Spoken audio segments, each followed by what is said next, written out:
Good morning, students. So, in the last lecture, what we have done the mutual inductance, the property of the mutual inductance, the SI unit of mutual inductance, and all the theoretical explanation about the mutual inductance. So, today, student, in this lecture, we are going to discuss some questions that based on the mutual inductance. The first question is, find the coefficient of mutual inductance for a pair of concentric coils. Concentric coil कौन सी होती है आपकी?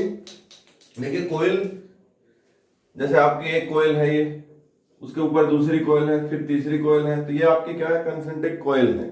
यहां पर हमने student दो concentric coil ली है आपकी, तो आपको कोफिशिएंट ऑफ म्यूचुअल इंडक्टेंस निकालना है। तो पहले डायग्राम समझ लेते हैं। देखिए ये आपकी एक कॉइल है जिसका रेडियस कितना है आपका? R1 है। Clear student?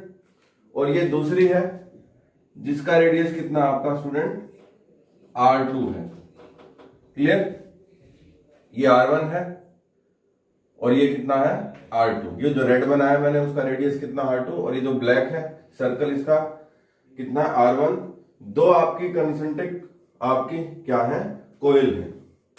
अब देखिए सपोज कीजिए इसमें से आपका करंट फ्लो हो रहा है, तो definitely magnetic line of force भी इसमें आएंगी। हम सपोज कर लेते हैं कि बड़ी वाली में से करंट फ्लो हो रहा है और इस तरीके से करंट फ्लो हो रहा है कि मैग्नेटिक फील्ड की डायरेक्शन इस तरीके से आउटवर्ड। ठीक है, तो आप लगा लीजिए कि मैग्नेटिक फील्ड की डायरेक्शन कहां है? आउटवर्ड की तरफ डायरेक्शन है। तो यहां पे सबसे पहले हम क्या फाइंड आउट करेंगे कि आपकी जो म्यूचुअल इंडक्टेंस है उसको फाइंड आउट करेंगे। तो जो फ्लक्स है आपका, करंट तो इसमें है आपका, बट फ्लक्स किस में आएगा? R2 में। करंट आपका I1 में। अगर इस करंट को मैं क्या सपोज करता हूं? I1। यहां करंट कितना है? I1। तो डेफिनेटली आपका फ्लक्स चेंज किस में होगा? आपका इस छोटे सर्कल में होगा फ्लक्स चेंज। ठीक है, इस बड़े की वजह से इसमें फ्लक्स चेंज होगा आपका। तो आपकी यहां पर हमें क्या निकालना है? Flux change. तो आपका जो φ2 है, इसमें हम φ2 फ्लक्स मान लेते हैं। यहां फ्लक्स कितना है? φ2। ये नंबर 1 है आपका और ये नंबर सेकंड कॉइल है। तो φ2 है वो डायरेक्टली प्रोपोर्शनल किसके होगा? आपका I1 के। और φ2 है वो इक्वल टू किसके होगा? आपका m ऑफ I1 के। क्लियर? ये तो आपकी फर्स्ट इक्वेशन हो गई। अब जो है आपका जो बड़े वाला सर्कल है, इसमें देखिए मिडल में आपकी जो मैग्नेटिक फील्ड की वैल्यू आएगी, आपको पता है मिडल में जो मैग्नेटिक फील्ड की वैल्यू आती है वो B कितनी होती है आपकी? Mu naught I upon 2A। अब यहां पर क्या है? Mu naught I1 upon 2 into आपका कितना है? रेडियस R1 है, बट हम यहां निकाल रहे हैं। देखिए यहां पर इसके कारण तो ये आएगा, बट हम सपोज करते हैं कि आपका ये बहुत स्मॉल है। यहां पे जंक्शन ले लीजिए, आपका R1 is much much greater than R2, मतलब R2 की वैल्यू बहुत स्मॉल है आपकी। स्मॉल है तो इस तरीके से है, ये आपका R1 है, तो ये आपका कितना है? सर्कल जिसका रेडियस R2 है। इसका सर्कल, इसका रेडियस R2 है और इसका रेडियस R1 है। तो B पर यहाँ पर जो मैग्नेटिक फील्ड आएगी वो यही आएगी, म्यू नोट I अपॉन 2 है, mu naught I1 upon 2 R1। मतलब क्या हुआ? इसके अंदर भी मैग्नेटिक फील्ड वही हुई, जो मैग्नेटिक फील्ड है जो छोटे वाले सर्कल है उसके अंदर भी mu naught I1 upon 2 R1 ही होगी आपकी। Clear student? अब हमें क्या क्या करना है? इस फ्लक्स को हम क्या करेंगे? इक्विवेलेंट करेंगे, यानी इस फ्लक्स की वैल्यू को। अब जो φ2 है वो कितना होगा आपका? B इंटू ए, मतलब इसमें जो मैग्नेटिक फील्ड आई वो तो ये है आपकी mu naught I1 upon 2 R1। और एरिया किसका लेंगे? इसी का लेंगे, इसी का एरिया। तो φ2 जो है उसकी वैल्यू बेटा कितनी आ गई? B कितना है? Mu naught I1 by 2 R1 into area कितना हो गया उसका? पाई R2 का स्क्वायर। तो ये आपका कितना आ गया? φ2 आ गया। एक फ्लक्स हमने यहां से निकाल लिया ऊपर से जो इसमें आएगा, और दूसरा फ्लक्स हमने यहां से निकाल लिया, ये सेकंड है। अब हम करेंगे इक्वेट दोनों को, फर्स्ट और सेकंड को। फर्स्ट और सेकंड को आप क्या कर लीजिए? इक्वेट कर लीजिए।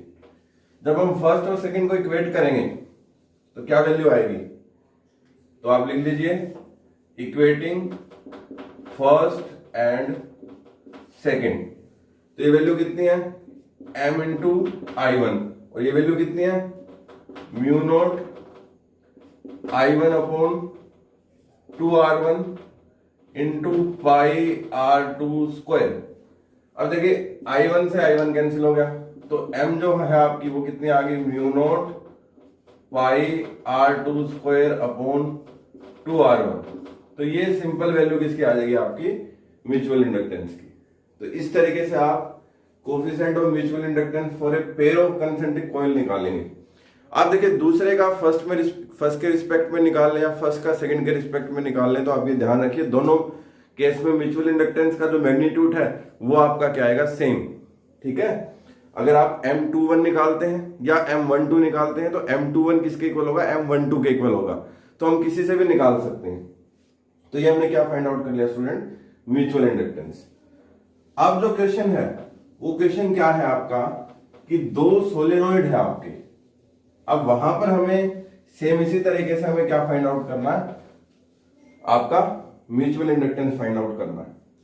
ठीक है, तो क्या फॉर्मूला है, coefficient of mutual inductance of two long solenoid,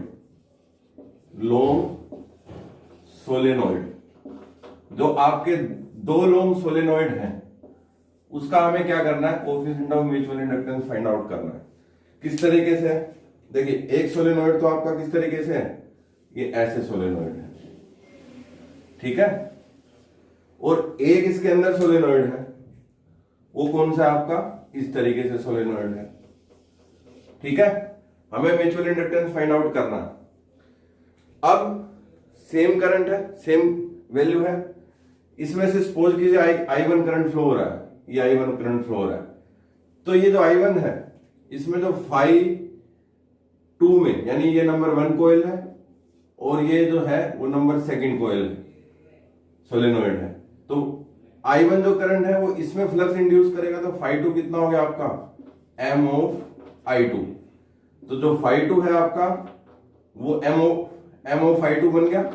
इसको तो आप m ऑफ I1, क्योंकि आपका इस करंट के कारण फ्लक्स चेंज होगा। ये तो इक्वेशन नंबर 1 हो गई। अब उसी तरीके से सपोज कीजिए इसकी जो number of turns per unit length है वो n। आप देखिए L तो इसकी लेंथ है, जितनी लेंथ इसकी इतनी लेंथ, दोनों कोइल की लेंथ सेम है, यानी इसकी लेंथ कितनी हो गई, इसका हो गया आपका N1 L और R1 रेडियस, और इसका कितना हो गया आपका N2 L और R2 रेडियस। मतलब L दोनों में सेम है, N1 N2 क्या number of turns per unit length, और R1 R2 इन दोनों की रेडियस है आपकी। अब यहां से आपको देखिए क्या होगा, फ्लक्स हम किस में निकालेंगे, फर्स्ट जो कोई फर्स्ट में करंट है वो फ्लक्स किस में क्रिएट करेगा, सेकंड में। ठीक है, तो फ्लक्स हम सेकंड में निकालेंगे, तो सेकंड में फ्लक्स कितना होगा, B इंटू A। उसी तरीके से मैग्नेटिक करंट की डायरेक्शन इस तरीके से कि मैग्नेटिक फील्ड बाहर की तरफ है और एरिया वेक्टर भी बाहर की तरफ निकलेगा। तो बी, वैसे तो फ्लक्स होता है BA cos theta, but cos theta 0 हो जाएगा क्योंकि दोनों की डायरेक्शन सेम है। जो आपका एरिया वेक्टर है उसकी डायरेक्शन भी बाहर की तरफ है और मैग्नेटिक फील्ड की डायरेक्शन भी बाहर की तरफ है। हमने इस तरीके से डायरेक्शन लिया आपकी, तो BA cos थीटा 0, तो फाइनल रिजल्ट क्या आएगा, B इंटू A। तो आपका अब मैग्नेटिक फील्ड सोलेनॉइड में, जो सोलेनॉइड है इसमें क्या होगी मैग्नेटिक फील्ड आपकी, mu naught N into I, यानी N किसका आएगा आपका, N किसका आएगा, अब छोटे में है तो N2, और आपका जो I आएगा वो कौन सा आएगा, I1। ठीक है, फाई 2 जो होगा वो किसके कारण होगा, म्यू नोट, मतलब यहाँ पे N1 आएगा। क्यों 1 आएगा, क्योंकि देखिए बड़े में जो आपकी मैग्नेटिक फील्ड है, लाइंस है, वो ही आपके छोटे में भी मैग्नेटिक फील्ड लाइंस हम सपोज करते हैं। क्योंकि अब देखिए बड़े में जो हमने कॉइल 1 ली है उसमें जो मैग्नेटिक लाइन ऑफ फोर्स होंगी आपकी वो अंदर कांस्टेंट चलेगी, और उसी के अंदर सेकंड कॉइल है, उसी के अंदर कौन सी सेकंड कॉइल है, तो डेफिनेटली जो फर्स्ट में होगा मैग्नेटिक फील्ड वो ही सेकंड में होगा। तो कितना का, mu naught N1 into I1, और एरिया किसका लेंगे, दूसरे का, पाई R2 स्क्वायर, ठीक है, ये आपकी सेकेंड इक्वेशन हो गई। अब बच्चे क्या करेंगे, हम फर्स्ट इक्वेशन को और सेकेंड इक्वेशन को हम क्या कर लेंगे, कंपेयर कर लेंगे। बट ये जो चीज है आपकी एक नंबर ऑफ टर्म्स में आई है, ये जो एक नंबर ऑफ टर्म्स है इसमें आई है। अगर n नंबर ऑफ टर्म्स में है तो हम क्या करेंगे, फाई टू जो है n नंबर ऑफ टर्म्स में क्या होगा आपका, म्यू नोट n2 i1 पाई r2 स्क्वायर इंटू l, क्योंकि लेंथ भी लेंगे, पूरी लेंथ भी लेंगे तो वो l हो जाएगा। अब इसको हम क्या करते हैं, सपोज सेकंड इक्वेशन करते हैं सपोज। अब क्या करेंगे, इक्वेट करेंगे फर्स्ट और सेकंड इक्वेशन को। तो by equating equation first and second, first और सेकंड को इक्वेट कर लीजिए। यहां पर कितना है, m इंटू i1, और यहां कितना है आपका म्यू नोट n2, ठीक है। यहां पर आपका n2 इंटू n1 भी आएगा आपका, क्योंकि mu naught n1 i1 by r2 square और n2 l मल्टीप्लाई किया था, n2 n1 i1 पाई r2 स्क्वायर। अब इस i1 से i1 कैंसिल, तो m की वैल्यू बेटा कितनी आ गई, म्यू नोट n1 n2 पाई r2 स्क्वायर।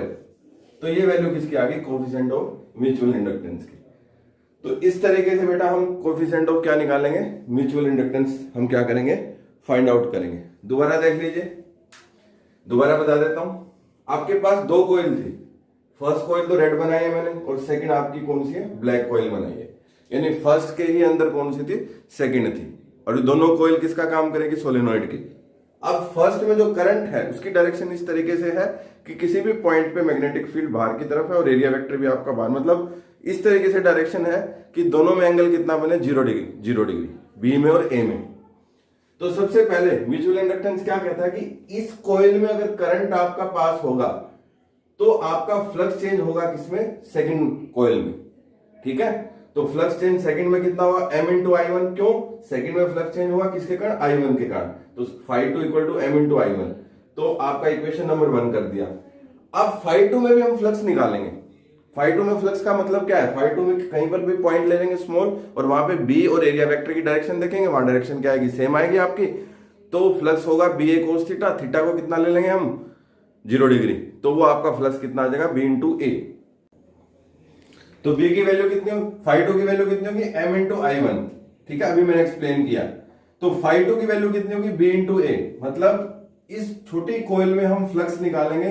फ्लक्स का फॉर्मूला होता है ba cos थीटा, और हमने डायरेक्शन करंट की इस तरीके से लिए, b और जो a है वो आपके दोनों के दोनों एक ही डायरेक्शन में है। क्यों हम एक डायरेक्शन में लेंगे, क्योंकि cos थीटा कितना होगा, 0, और मैक्सिमम फ्लक्स कितना आएगा, ba cos थीटा, यानी थीटा 0, और मैक्सिमम फ्लक्स की वैल्यू कितनी आएगी, b into a. Clear student. अब जो φ2 है, अब b की वैल्यू सोलेनोइड, अब सिंपल सोलेनोइड ले लीजिए, उसमें मैग्नेटिक फील्ड की वैल्यू क्या थी, यूनिफॉर्म थी अंदर, और वो वैल्यू कितनी आई थी, mu naught n I. But अब यहां बड़े में हम क्या ले रहे हैं, मैग्नेटिक फील्ड की वैल्यू, वही छोटे में वैल्यू होगी। तो b जो है, b आपका यहां छोटे में और बड़े में दोनों में सेम होगा, तो b की वैल्यू कितनी आएगी, mu naught n1 into i1, और एरिया कितना है छोटे वाले का, पाई r2 स्क्वायर, क्योंकि r2 उसका कितना है, रेडियस है आपका। अब पाई r2 स्क्वायर, मतलब हमने सभी का एरिया नहीं किया ना, एक कॉइल का एरिया किया है, एक कॉइल का एरिया किया पाई r2 स्क्वायर, और सभी का करेंगे तो नंबर ऑफ टर्न्स और लेंथ इसके साथ मल्टीप्लाई करना पड़ेगा। तो नंबर ऑफ टर्न्स मैंने क्या किया स्टूडेंट, n2 के साथ मल्टीप्लाई कर दिया और l के साथ मल्टीप्लाई कर दिया। मतलब ये जो फैक्टर था वो क्या था, एक के लिए, मतलब ये जो फैक्टर था इतना और आपका इतना, ये फैक्टर किसके लिए था, एक कॉइल के लिए, ठीक है, क्योंकि पाई r2 स्क्वायर उसका एरिया था। और नंबर ऑफ कॉइल इसमें कितनी है, n2, नंबर ऑफ टर्न्स इसमें कितने, इस कॉइल में n2 है नंबर ऑफ टर्न्स, तो n2 और लेंथ कितनी है l, तो इसके साथ मल्टीप्लाई कर देंगे। अब हमारा φ2 फ्लक्स किसमें आ गया, इसमें आ गया। तो हमने φ2 फ्लक्स दो तरीके से कैलकुलेट कर लिया, एक तो आपकी म्यूचुअल इंडक्टेंस का जो कॉन्सेप्ट था उससे कैलकुलेट कर लिया, और एक सिंपल आपका जो फ्लक्स का कॉन्सेप्ट था उससे हमने क्या कर लिया स्टूडेंट, कैलकुलेट कर लिया। अब ये दोनों फ्लक्स आपके सेम ही होंगे, तो आप इक्वेट कर दीजिए इक्वेशन 1 और सेकंड। तो इक्वेशन 1 हमने m इंटू i1 लिख ली, इक्वेशन 2 हमने mu naught n2 n1 i1 पाई r2 स्क्वायर लिख दी। अब i1 से i1 क्या हो गया, कैंसिल हो गया, तो m की वैल्यू क्या आ गई बेटा, म्यू नोट n1 n2 पाई r2 स्क्वायर। तो ये आपका क्या होगा, कोफिशिएंट ऑफ म्यूचुअल इंडक्टेंस। ठीक है स्टूडेंट। तो हमने कौन सी कितनी डेरिवेशन की, दो डेरिवेशन की। पहली डेरिवेशन कौन से की हमने, कि आपने 2 कंसेंट्रिक कॉइल थी, उसमें आपको क्या निकालना था, कोफिशिएंट ऑफ म्यूचुअल इंडक्टेंस निकालना था। एक का रेडियस R1 था और दूसरे का R2 था, वो डेरिवेशन हमने की। वो क्वेश्चन भी है कंसेप्चुअल क्वेश्चन आपका। सेकंड उसी तरीके से क्वेश्चन आया, क्या एक बड़ा सोलेनॉइड था, उसके अंदर एक छोटा सोलेनॉइड था। बड़े छोटे से क्या मतलब है भाई, एक का रेडियस ज्यादा था, एक का रेडियस कम था, ठीक है। तो उस केस में हमने क्या किया, म्यूचुअल इंडक्टेंस की वैल्यू फाइंड आउट की, और वो जो म्यूचुअल इंडक्टेंस की वैल्यू थी स्टूडेंट, वो आपके सामने है। वो ये वैल्यू थी म्यूचुअल इंडक्टेंस की, जो हमने इस फॉर्मूले से की है। तो स्टूडेंट अभी आपने देखा होगा, हमने पूरा चैप्टर किया, जिसमें मैग्नेटिक फ्लक्स किया, एडी करंट किया, म्यूचुअल इंडक्टेंस, सेल्फ इंडक्टेंस किया, उसकी एप्लीकेशंस की, सारी चीज की। अब जो आगे का चैप्टर है, इस चैप्टर में है आपकी एप्लीकेशन ऑफ इलेक्ट्रोमैग्नेटिक इंडक्शन, मतलब म्यूचुअल और सेल्फ इंडक्टेंस की एप्लीकेशंस। बहुत सी हमारी जो इंडस्ट्री है, इंडस्ट्री में बहुत से ऐसे डिवाइस हैं, इंस्ट्रूमेंट है, जो इनकी एप्लीकेशंस पे ही डिपेंड है, मतलब बेस क्या आपका म्यूचुअल इंडक्टेंस है। फॉर एग्जांपल आपका एसी जनरेटर, ट्रांसफार्मर तो आपने गली के बाहर देखे भी होंगे, स्टेप अप और स्टेप डाउन के ऑपरेशन परफॉर्म करते हैं, और एसी जनरेटर आपका जो इलेक्ट्रिसिटी जनरेट करता है। तो ये आपके जितनी भी चीज है ना, वो आपकी म्यूचुअल इंडक्टेंस पे डिपेंड है। तो नेक्स्ट चैप्टर बच गया ना, उसमें हम कुछ एक पार्ट तो आपका यही है कि इन डिवाइसेस को एप्लीकेशंस की तरह कैसे यूज करते हैं, उसका पूरा डीपली कॉन्सेप्ट पढ़ेंगे हम एसी जनरेटर का। बट बेटा बेसिक जो कॉन्सेप्ट है वो आपका क्या है, electromagnetic induction. Okay student, so in the next lecture student we will do what, the application of electromagnetic induction, and the first application of electromagnetic induction, that is your AC generator. So we will do the AC generator, its working, construction principle and diagram, all the things, applications that of AC generator. Okay, thank you.